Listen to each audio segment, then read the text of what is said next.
also chairs the subcommittee on Asia and Pacific. Thank you for being with me. Always great to see you. Can we start with the politics of this? Because I am beyond Harris. Oh, sure.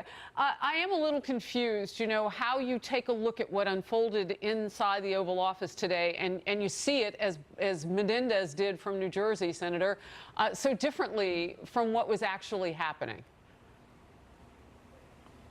No, I agree. They talk about the disarray. The disarray was when President Trump came in. Our foreign policy was in disarray. Nikki Haley's done a phenomenal job bringing grit back to what America stands for.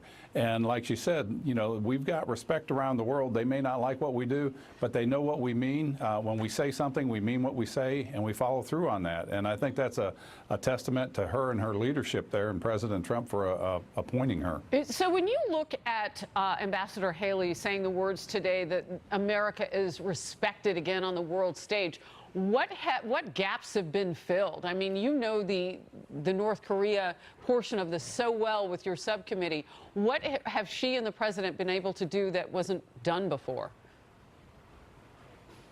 Well, I think them working together, if you look at just the North Korea deal, President Trump sitting down with Kim Jong-un, it's the first time ever an American president has done that. And that, of course, is his tenacity, but it's also the tenacity that Nikki Haley has shown over and over again at the UN, or the pulling out of the JCPOA or the Paris Climate Accord. You know, those are decisive decisions that were made by a leader. And then Nikki Haley, you know, she goes around and articulates that message at the UN.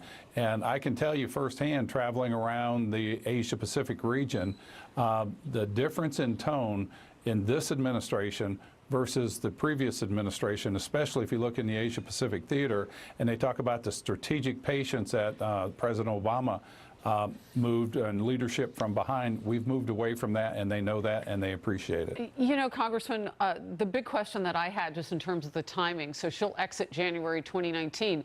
There's still time to get done some more things. I mean, we've been talking about a possibility of North Korea, Kim Jong-un and President Trump having a second summit. I mean, there is still time. There are weeks and months left for this doctrine to go forward.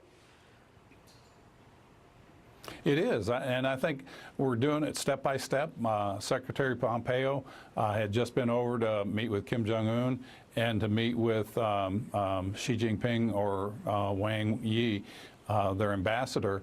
And these are going to be a step-by-step process. The thing we need to do is make sure we keep our sight on what we're trying to accomplish, and that's complete denuclearization of the Korean Peninsula.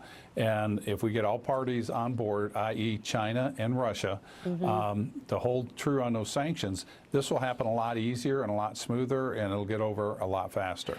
You know foreign policy so well. I often wonder whether or not a change of hands at critical points even matters all that much if you have a good method and a good policy moving forward. What are your thoughts on that? No, I think you're absolutely right. If you know where you're going, and that's why it's so critical in the beginning to map out what is our ultimate goal.